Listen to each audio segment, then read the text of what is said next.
The first time I saw her, she wasn't crying, shouting, or asking for help. She was simply standing in the doorway of apartment 116, holding a warm mug in trembling hands as if it were the only thing keeping her together. The hallway was bright with afternoon sunlight pouring through the windows, yet there was something haunting about the way she looked at me. Before I could even introduce myself, she leaned forward just enough for me to hear her quiet words. She whispered that no man ever stayed. Then, after a long silence, she said that if I lived next door long enough, I would understand why. Those words followed me into my apartment like a shadow I couldn't shake. Before we continue, if you believe kindness, compassion, and second chances can truly change lives, please take a moment to like this video, leave a comment telling us where you're watching from, share this story with someone who needs hope today, and subscribe to Kindness Legacy for more emotional stories that stay with you long after they end. My name was Rowan Mercer, and after losing my construction business during an economic downturn, I had moved into that aging apartment building hoping for a fresh start. I wasn't searching for romance or adventure. I simply wanted peace.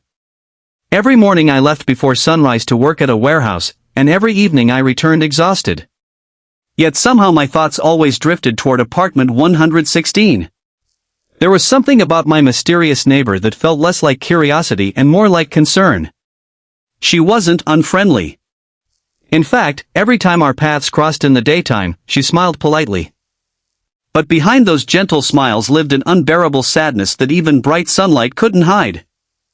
The neighbors had plenty to say about her. They warned me not to get involved. They claimed every man who had ever tried to love her eventually disappeared.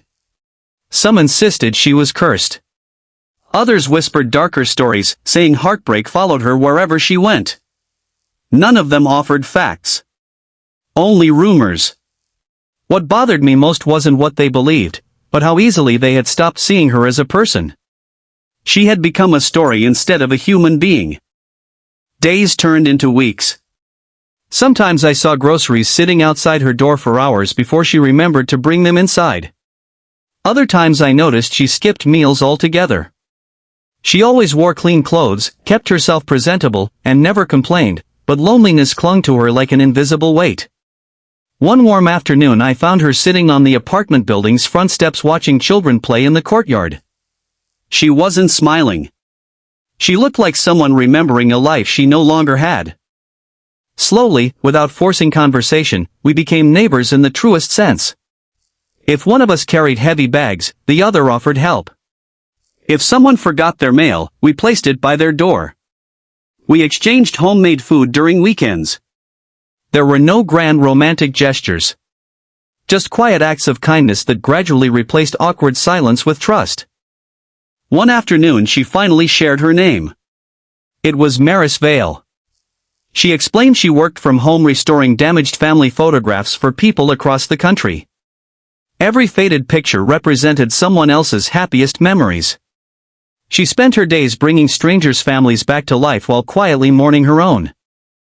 As summer settled over the city, Maris invited me inside her apartment for coffee. It was the first time I had crossed her doorway. The place surprised me.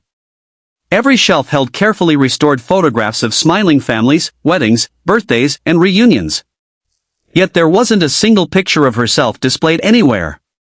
It felt as though she dedicated her life to preserving everyone else's happiness while erasing her own existence. That afternoon she finally told me what she meant the day we met. Years earlier she had been engaged to a firefighter named Elias. They had planned a future together, bought furniture, chosen wedding colors, and dreamed about children. Only weeks before their wedding, Elias died while rescuing strangers during a warehouse fire. The grief nearly destroyed her. Friends stayed for a while, then drifted away. Later she tried dating again, believing life deserved another chance. But every relationship collapsed beneath the impossible comparison to a man whose memory had become frozen in perfection. Some men couldn't handle her grief. Others wanted to replace it instead of respecting it. Eventually they all left. Not because she wasn't worthy of love, but because healing isn't something another person can force. When she whispered that no man ever stayed, she wasn't blaming anyone. She was describing the loneliness that had slowly convinced her she was impossible to love. Listening to her story changed something inside me. I stopped thinking about rescuing her. She didn't need saving. She needed someone willing to remain present without demanding she become someone different. That realization transformed our friendship. Months passed. We spent sunny afternoons walking through parks, visiting local markets, and volunteering at a community center where elderly residents needed help organizing old family albums. Watching Maris restore faded photographs while elderly couples cried with gratitude revealed the extraordinary kindness hidden beneath years of sorrow. She carried broken memories with incredible tenderness because she understood what it meant to lose them. Then life tested us both. The company where I worked announced major layoffs. My position disappeared overnight. Bills piled up again. I considered moving away to another city for work. Part of me believed leaving would be easier than facing another financial disaster. Before I could tell Maris, she somehow sensed the distance growing between us. She didn't beg me to stay. She didn't guilt me. Instead, she quietly handed me a small envelope. Inside was every dollar she had managed to save over several years.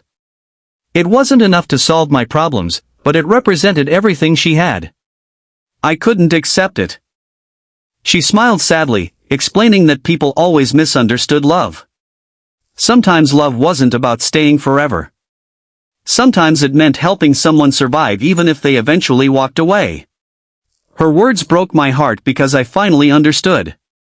She had spent years expecting abandonment so completely that even her greatest act of generosity assumed I would disappear afterward. Instead of taking her savings, I used my remaining money to enroll in a certification course for digital restoration software, inspired by watching her work. Together we started a small business restoring damaged photographs and historical family collections. She possessed remarkable artistic talent. I understood business operations. Slowly, clients increased. For the first time in years, laughter echoed through apartment 116 during bright afternoons filled with sunlight instead of silence. Yet healing is rarely simple. One autumn afternoon an elderly woman visited our studio carrying a badly burned family photograph. As Maris restored it, the woman recognized her. She had been the mother of Elias, the firefighter Maris once loved. Neither had seen each other in almost a decade. Tears filled the room before either woman spoke. The reunion reopened old wounds but also offered unexpected peace. Elias's mother admitted she had blamed herself for losing contact after the funeral. She believed seeing each other only prolonged the pain. Maris confessed she had mistaken silence for rejection. They embraced for several minutes. Watching them forgive years of misunderstanding reminded me that grief isolates people who desperately need one another. Winter arrived, bringing crisp daylight and gentle snow. Business continued growing beyond anything we imagined. Families mailed photographs from across the country. Every restored image felt like another reminder that broken things aren't always beyond repair. One afternoon a little girl visited with her grandfather. She handed Maris a drawing showing two neighbors standing beside apartment doors connected by a bright yellow sun. At the bottom she had written, "Some people stay." Maris cried quietly after they left. Not because the drawing was beautiful. Because for the first time she believed it. If this story has touched your heart so far, please don't just watch silently. Leave a comment sharing a moment when someone stayed beside you during your hardest season, or when you chose to stay for someone else. Your words may become the encouragement another viewer desperately needs today. Years later, our apartment building looked different. Fresh paint covered cracked walls. New families filled empty units. Children laughed through the courtyard every afternoon. Apartment 116 no longer carried mysterious rumors. It became known as the place where old memories were restored and lonely people always found a warm cup of coffee waiting. People occasionally asked how our love story began. They expected dramatic romance. Instead, I always remembered a frightened woman holding a mug in trembling hands, convinced nobody would ever stay. She had been wrong. Not because I was extraordinary, but because love isn't proven through perfect words or grand promises. It's proven quietly, in ordinary afternoons, shared burdens, patient understanding, and choosing the same person again after life becomes difficult. Maris eventually placed one photograph on her living room shelf. It wasn't of Elias. It wasn't even of us. It showed two apartment doors standing side by side in bright daylight, connected by a hallway full of sunlight. To everyone else it looked ordinary. To us, it represented the place where loneliness ended and hope quietly began again. Special request, in memory of everyone who has ever felt abandoned or believed they were impossible to love, please write "Someone Stayed Redheart" in the comments to honor their journey. Some people spend their entire lives searching for extraordinary miracles, never realizing the greatest miracle is often an ordinary person who simply refuses to walk away. And sometimes, the strongest promise anyone can ever make isn't spoken aloud at all. It's made every single day by choosing to remain, through the bright afternoons and the difficult seasons alike, proving that kindness, patience, and unwavering presence can heal wounds that time alone never could. That is how one whispered sentence about no man ever staying became the beginning of a life where someone finally did.